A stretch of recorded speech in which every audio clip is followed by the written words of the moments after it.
Hey guys, Assalamu alaikum. Welcome back to our channel. இன்றைக்கி நம்ம சேனலில் முஸ்லீம் ஸ்வீட்டில் எல்லா விசேஷங்களையும் செய்யக்கூடிய பாச்சோறு எப்படி செய்யலான்னு பார்க்கலாம்.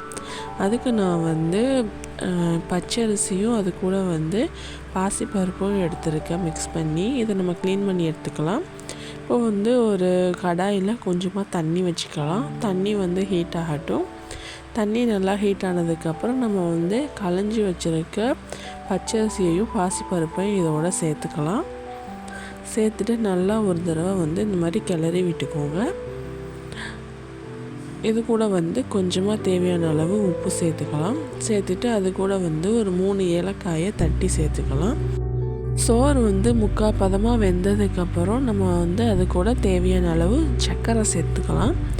சர்க்கரை சேர்த்துட்டு நல்லா கிளறி விட்டுக்கோங்க.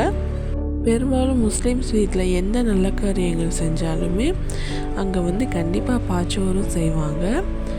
சர்க்கரை சேர்த்து நல்லா கலந்து விட்டதுக்கப்புறம் முந்திரி கிஸ்மிஸ் எல்லாம் சேர்த்துக்கலாம். எல்லாம் சேர்த்துட்டு ஒரு தடவை நல்லா கலந்து விட்டுக்கோங்க.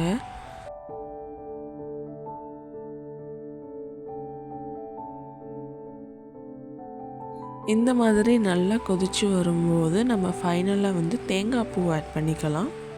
தேங்காய் பூ தான் இந்த பாச்சோரோட ஹைலைட்டே.